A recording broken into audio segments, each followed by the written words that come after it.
Satsang is not in the words. Before the words start, the mind says, I'm waiting for satsang to start. But actually, satsang already started, you see.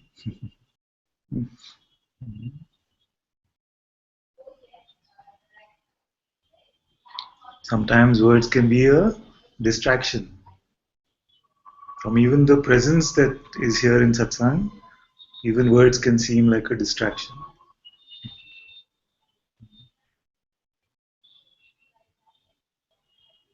What is left to be heard now? Actually, in every satsang, we only say the same thing. There's different ways of saying the same thing. Yes, but they are good reminders. Good reminders. And because we have heard the same thing, we've heard the same thing that I am a person, I am the body mind. We've heard this from our mind and we've heard it from everyone else in the world. Therefore, it must be needing some reminder here also to remind you that you are not that you can never be that.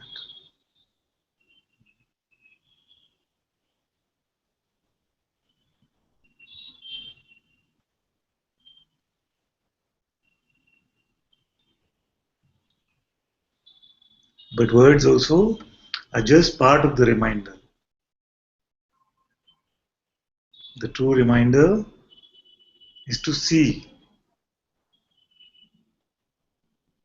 The true reminder is to check.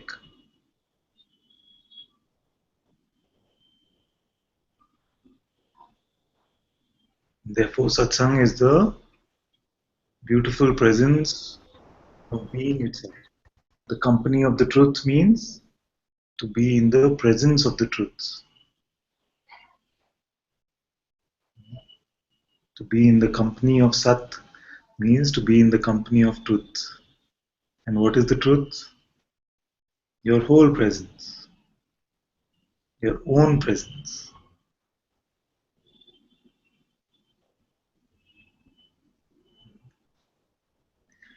Are you satisfied with just the company of your own presence? Or are you still needing something else?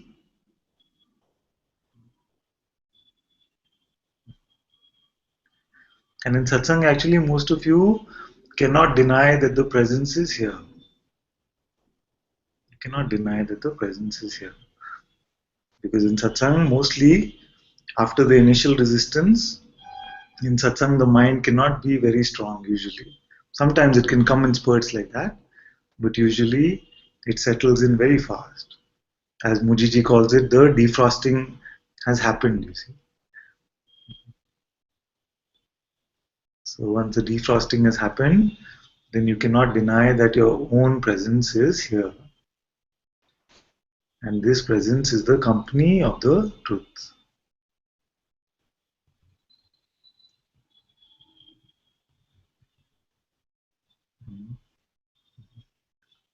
Do you need anything else? When God Himself is your own presence, what else could you need?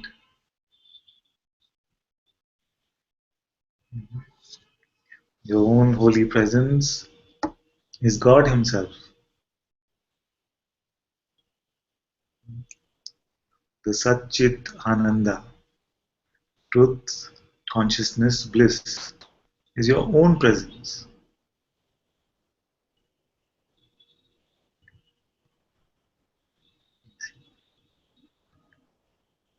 All our scriptures have been pointing to this truth for centuries.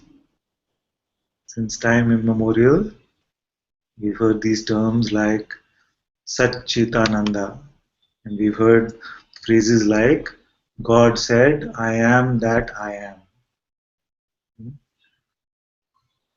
So this pointing has been available to us. It's just that it seems like we have not been able to hear it. We heard the words, but we could not get the essence.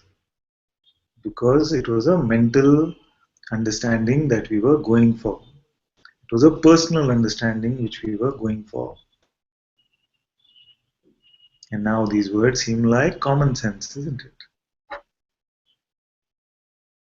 So if I were to say that Sat Chit Ananda is ever present, most of you can confirm this.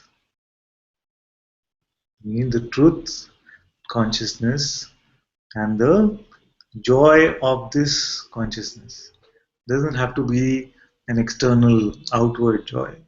Just the joy of the presence itself has always been here.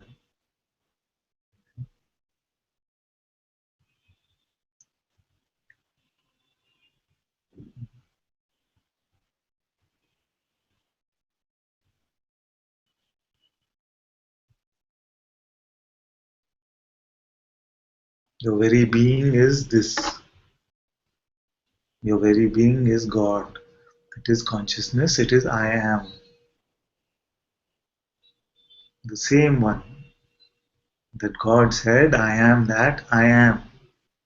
Your own I am, the own amness, the own beingness. What is this presence?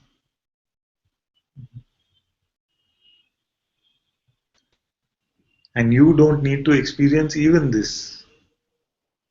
As the witnessing, you are unconcerned even with this witness, even with this witnessing, even this phenomenal experiencing is not something which truly brings you anything because you stay untouched and unmoved. But this presence must have given birth so that you could have the joy of this experiencing. And if this pure presence is there, always in service to you, if God is in service to you, then what are we running around for? What are we running about for?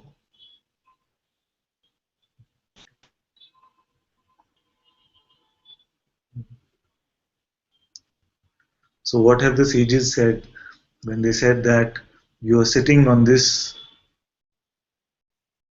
treasure chest, which is full of all that you could ever imagine? Somebody says that the diamond has been in your pocket. Somebody says that you're begging, sitting on this treasure chest, which is full of all the treasures of the world. They are not exaggerating.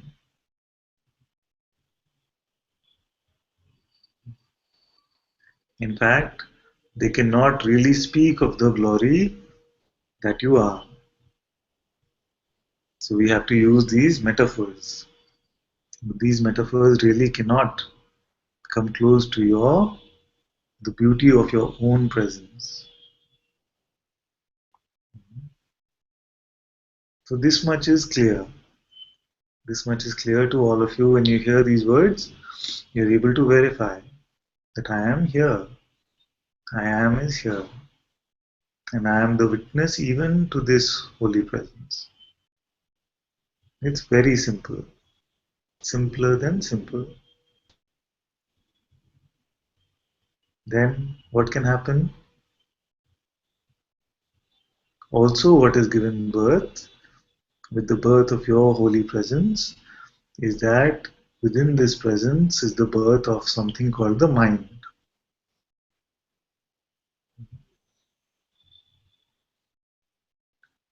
And this mind is there to trick you into believing that you are a separate person, to give some more juice to this appearance, to make it seem real, as if something is happening to you.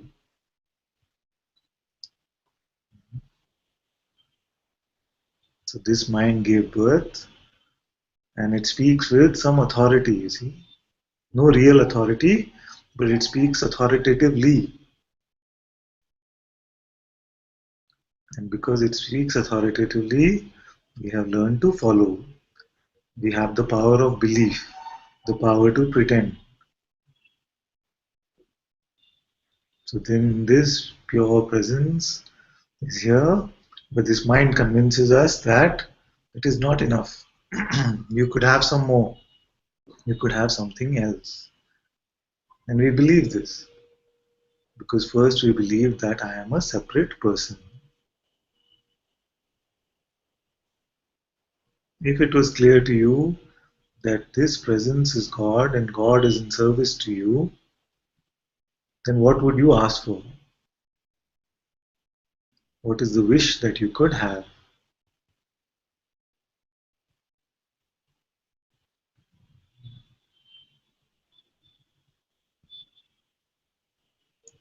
Which relationship would you need?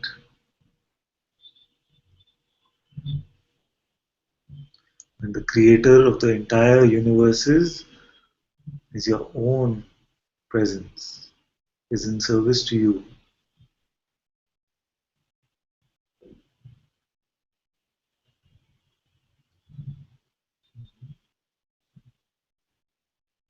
What could you chase?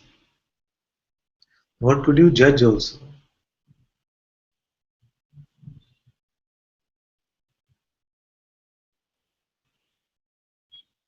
What could you say is right or wrong?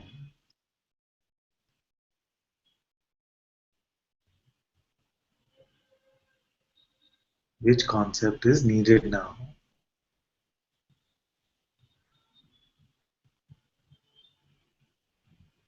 What real trouble can you have?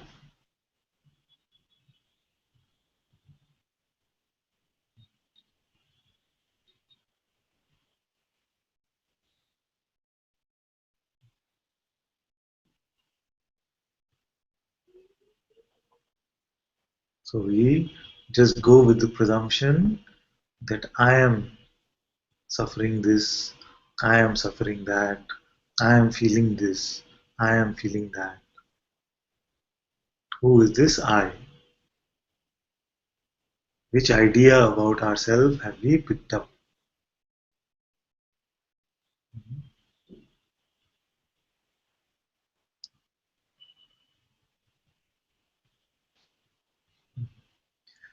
You pick up ideas like, yes, yes, I understand intellectually,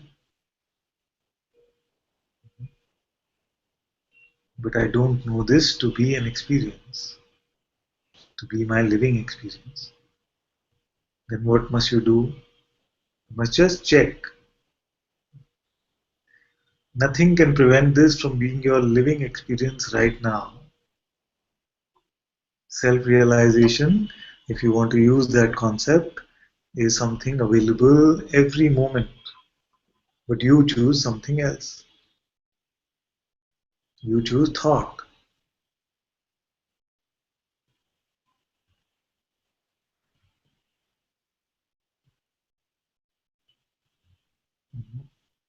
You choose to give your belief to thought,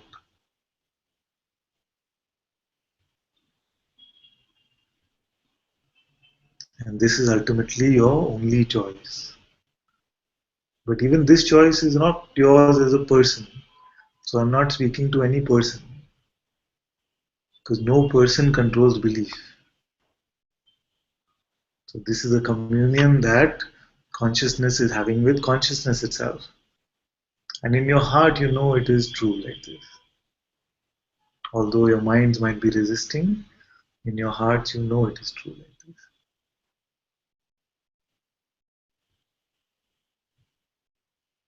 So as consciousness, you are choosing the concept of the person without really looking at what is present, without looking at what you really are.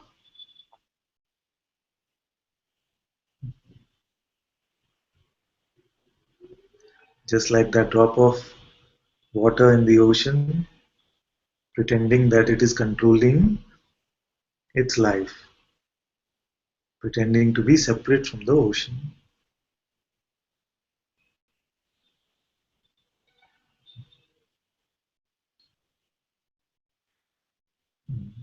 And in this drop, another appearance of another drop comes, and that drop says, look, look, we are one, we are the ocean itself.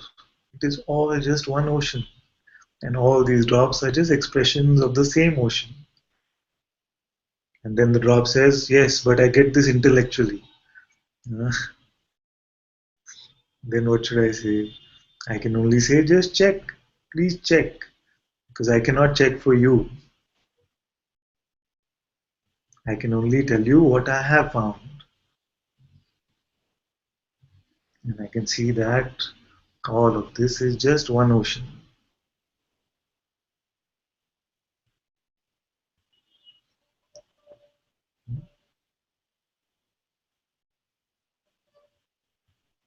How can I convince you that you are consciousness? I cannot convince you. You have to check. And because you love me, you might believe me. But if it's just a belief, then it will not last. Mhm. So even if the belief is useful, it is useful so that you have the momentum to check. You have the openness to check. Without your looking, the inquiry is of no value. Then we are just peddling in words.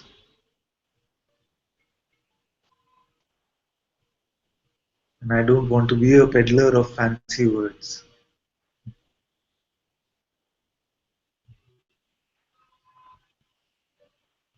They're not bringing you to a point where your mind opens and you're able to just see the truth of what you are. Then what is the value of these words?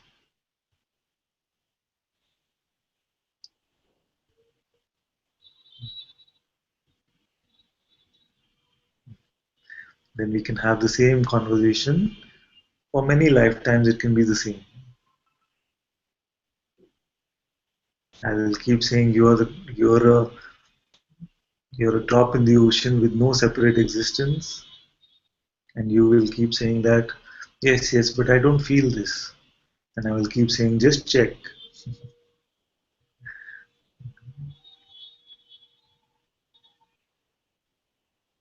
This can become one really long conversation like this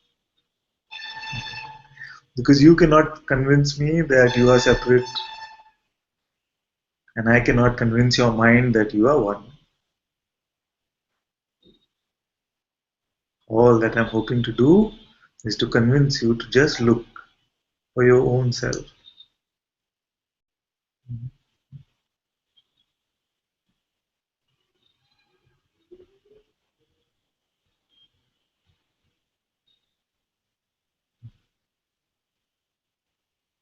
You see my dilemma?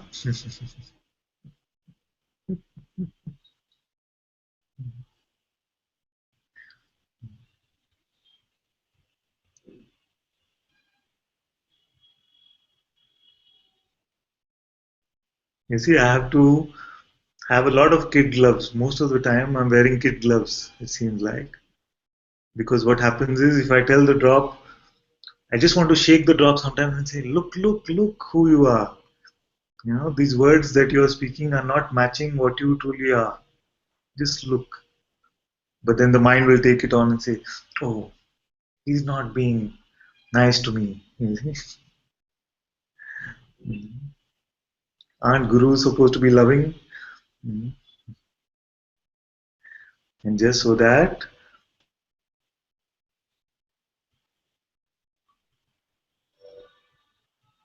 we continue this conversation, sometimes it feels here too, just let it happen at its own pace. Let it happen at its own pace. And on other times, then I ask for your permission to be a little strong.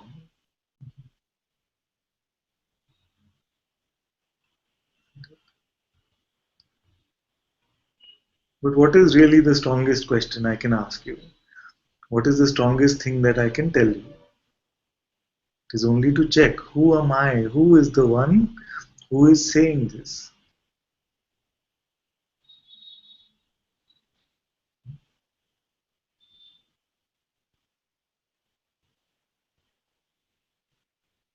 No stronger doses required.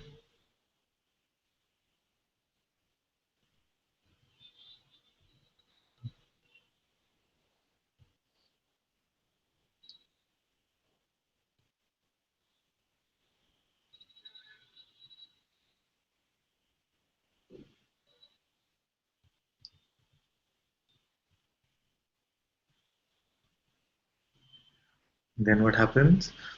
You say, yes, yes, I know this is true, and then some silence, and then, but, what about this? See, but this but is not true. It cannot be true. It is just an imagination. It is just a concept.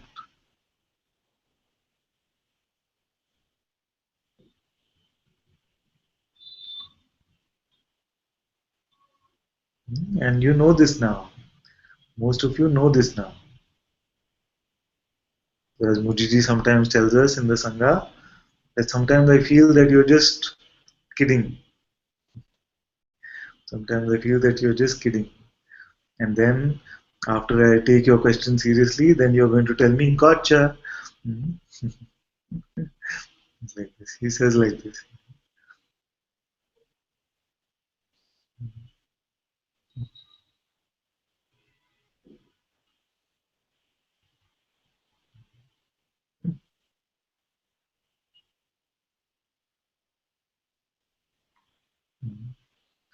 So whatever is convincing you that something is happening, don't believe it. Nothing is happening. Nothing is really happening.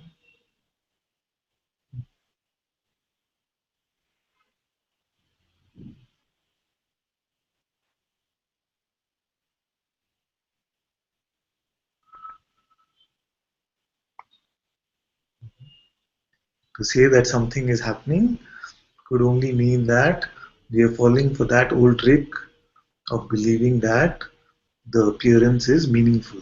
It applies to me. It only means that you have invented this me.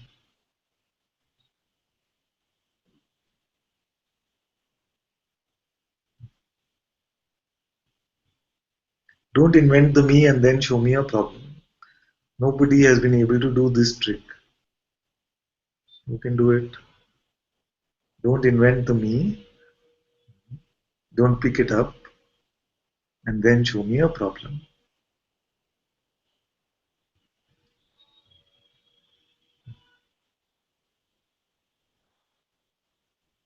You see, that's why we made it so super simple. When we say don't believe your next thought, you cannot pick up a me. What happens when we don't believe the next thought? We cannot pick up this concept of me. And without this concept of me, then there is no trouble. So, in the picking of something, if it only leads to trouble, then why do we do it? There must be a part of us that is enjoying this game still.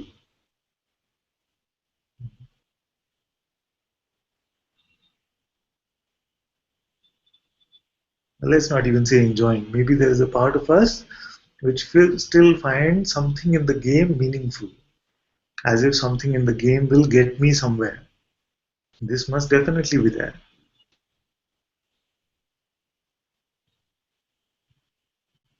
Looking for a better end to this story of me.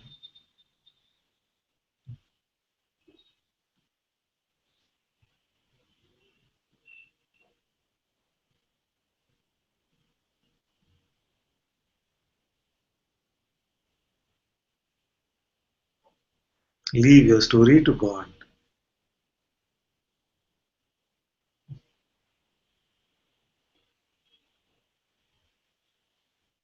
If you leave your story to God, then you don't pick up the me.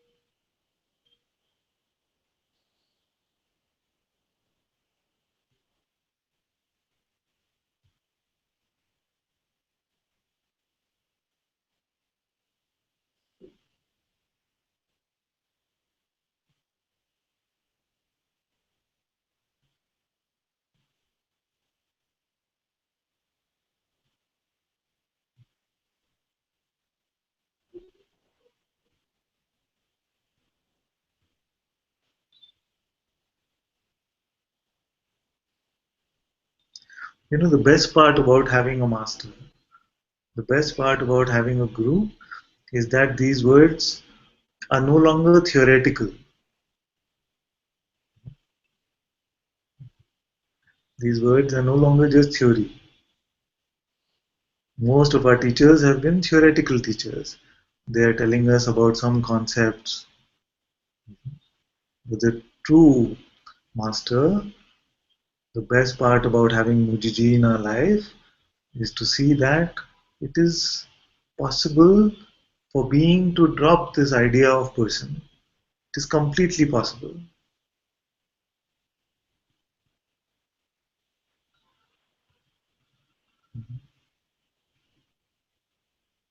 And then you know that it's possible for being to do this.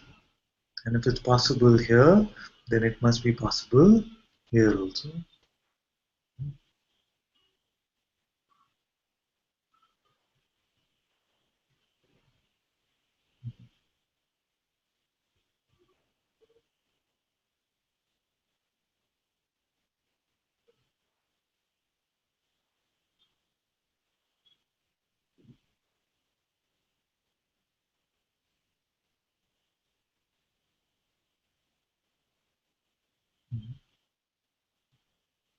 Yes.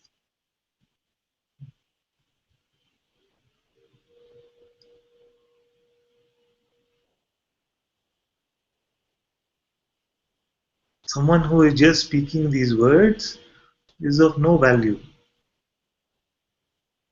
Just as mere words, it's of no value.